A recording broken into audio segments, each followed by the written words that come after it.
12ویں جماعت کے سبھی طلباء اور طالبات کا اردو کے اس پیریڈ میں ایک بار پھر خیر مقدم ہے۔ آج ہم علامہ اقبال کے ساقی نامہ مثنوی کے اشعار کی تشریح پیش کریں گے، تو آئیے شروع کرتے ہیں۔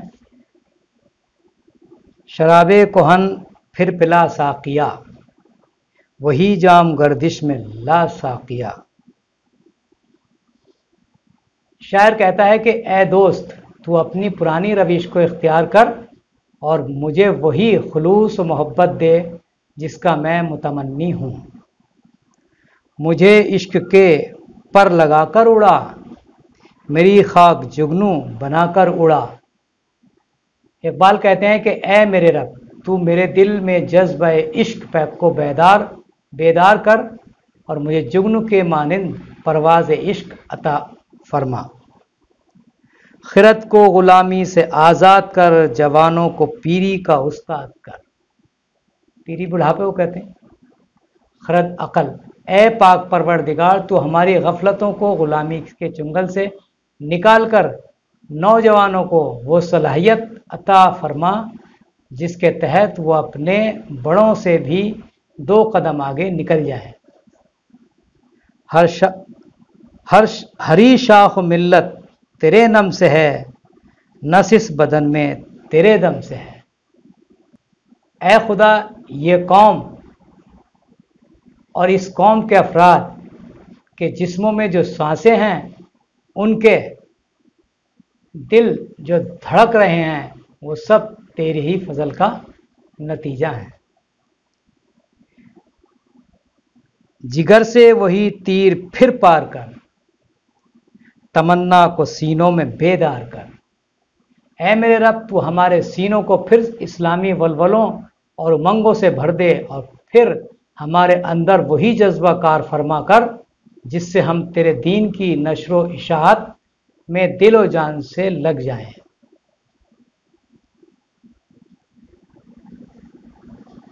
تیرے آسمانوں کے تاروں کی خیر، زمینوں کی شب زندہ داروں کی خیر۔ اے اللہ، آسمان میں جو تارے چمک رہے ہیں وہ اسی طرح روشن رہیں، اور وہ عارف حق جو ہر رات جاگ کر تیری عبادت میں مصروف رہتے ہیں، آئندہ بھی اسی طرح محو عبادت رہیں۔ جوانوں کو سوزے جگر بخش دے، میرا عشق میری نظر بخش دے۔ یا خدا، تو اس دور کے جوانوں کو وہ دینی جذبہ اور تڑپ عطا کر، ان کے جگر کو وہ سوزش بخش اور دلوں میں میرے جیسا ولولہ پیدا کر دے جس سے وہ دین حق کا پیغام دوسروں تک عام کر سکیں۔ میری ناؤ گرداب سے پار کر، یہ ثابت ہے تو اس کو سیار کر۔ اقبال کہتے ہیں کہ یا خدا، تو میری ناؤ کو بھنور سے نکال تو اس میں حرکت پیدا کر اور اس کو پار لگا۔ بتا مجھ کو اسرار مرگ و حیات کہ تیری نگاہوں میں ہے کائنات۔ اے اللہ، میں تیرے رب ہونے اور تیری بزرگی پر ایمان لایا ہوں، اس لیے تو مجھے موت و حیات کے بھید سے آشنا کر، اس لیے کہ ساری کائنات کی حقیقت سے تو واقف ہے، کیونکہ تو ہی کائنات کا رب ہے۔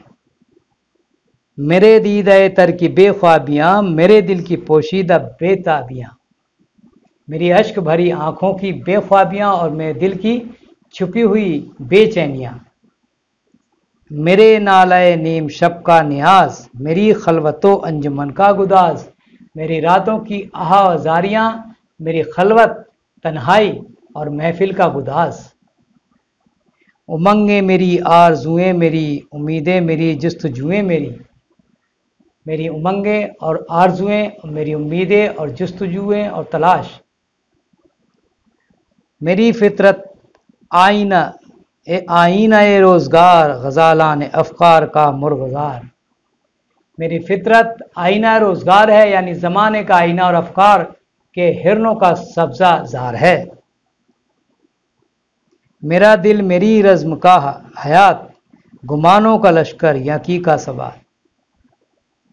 میرا دل شاعر کہتا ہے کہ میرا دل میری حیات کا میدان جنگ ہے، میرے سینے میں خیالات کے لشکر قیام پذیر ہیں اور میرا ایمان اور یقین ثابت ہے۔ یہی کچھ ہے ساقی متاع و فقیر، اسی سے فقیری میں ہوں میں امیر۔ اے میرے رب، مجھ فقیر کا تمام سرمایہ یہی ہے اور یہی وہ دوست ہے جس سے میں فقیری میں بھی امیری کا سکھ لے رہا ہوں، بھوگ رہا ہوں۔ میرے قافلے میں لٹا دے ٹھکانہ لگا دے اسے۔ شاعر کہتا ہے کہ یا خدا، جو چیزیں میں نے اوپر بیان کی ہیں ان سب کو ملت کے ہر فرد میں تقسیم کر دے، یعنی ہر شخص کے دل کو عشق حقیقی اور عشق رسول صلی اللہ علیہ وسلم سے منور کر دے۔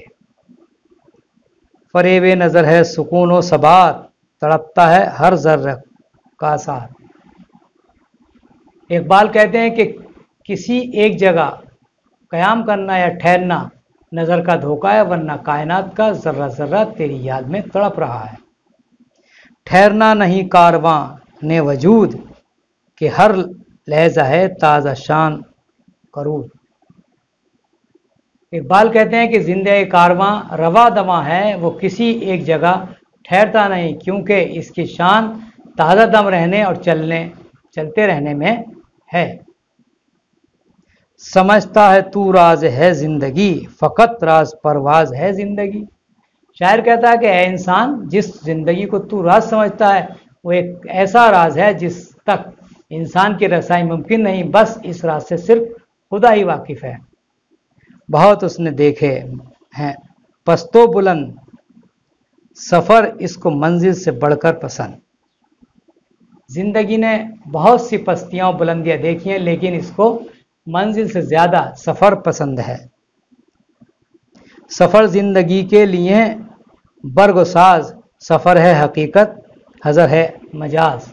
اقبال کہتے ہیں کہ زندگی کے لیے سفر کی حقیقت ساز و سامان جیسی ہے، کیونکہ سفر ایک حقیقت ہے اور ٹھہرنا مجاز ہے۔ الجھ کر سمجھنے میں لذت اسے، تڑپنے پھڑکنے میں راحت اسے۔ شاعر کہتا ہے کہ زندگی کا لطف الجھ کر سلجھنے، نیز تڑپنے اور پھڑکنے میں ہے۔ ہوا جب اسے سامنا موت کا، کٹھن تھا بڑا تھا منا موت کا۔ اقبال کہتے ہیں کہ جب زندگی کو موت کا سامنا کرنا پڑتا ہے تو وہ مرحلہ بہت دشوار ہوتا ہے۔ جب جاکنی کے عالم میں انسان کی روح پرواز کر رہی ہوتی تب یہ مرحلہ ناگزیر اور سخت ہوتا ہے، کیونکہ روح ایک عالم سے دوسرے عالم میں منتقل ہوتی ہے۔ اتر کر جہاں مکافات میں، رہی زندگی موت کی گھات میں۔ اقبال کہتے ہیں خدا جب کسی کو حیات بخشتا ہے تو اسی لمحے سے زندگی موت کی منتظر رہتی ہے، کیونکہ موت اس کو دوسرے عالم میں منتقل کرنے کا ذریعہ ہے۔ مذاق دوئی سے بنی زوج، اٹھی دشت کوثار سے فوج۔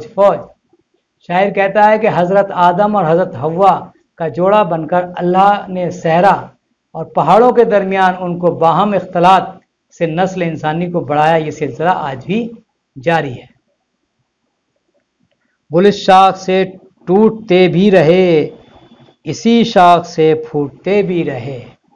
اقبال کہتے ہیں کہ دنیا میں انسان کی آمد کا سلسلہ جاری ہے۔ کچھ لوگ یہاں آتے ہیں تو کچھ دار فانی سے ودا ہو جاتے ہیں۔ آمد اور جامد کا یہ سلسلہ قیامت تک جاری رہے گا۔ سمجھتے ہیں نادا اسے بے ثبات، ابھرتا ہے مٹ مٹ کے نقش حیات۔ اقبال کہتے ہیں کہ جو لوگ زندگی کے نشیب و فراز کو اچھی طرح نہیں سمجھتے وہ نادان ہیں، کیونکہ اللہ نے انسان کو حیات بخش کر ایک عظیم دولت سے مالا مال کیا ہے۔ اس کے نقش مٹ مٹ کر بھی ابھرتے ہیں۔ بڑی تیز طوفان، بڑی زود و رس، ازل سے ابد تک رم یک نفس۔ اقبال کہتے ہیں کہ زندگی بڑی تیز رفتار ہے، لمحہ بھر بھی کہیں کی کہیں پہنچ جاتی ہے، لمحہ بھر میں کہیں کی کہیں پہنچ جاتی ہے۔ اس کا سفر آغاز سے دوام تک صرف لمحہ بھر میں طے ہو جاتا ہے۔ زمانہ کے زنجیر ایام ہے، دموں کے الٹ پھیر کا نام ہے۔ اقبال کہتے ہیں کہ زمانہ گردش ایام کا دوسرا نام ہے۔ اللہ نے انسان کو اس دنیا میں ایک متعینہ مدت کا قیام عطا کیا ہے، یعنی زندگی روادواں ہونے کی ایک شکل ہے۔ کوئی متعینہ مدت کے لیے اس جہان میں آتا ہے تو اس مدت کو پورا کر کے اس جہان فانی سے کوچ کر جاتا ہے۔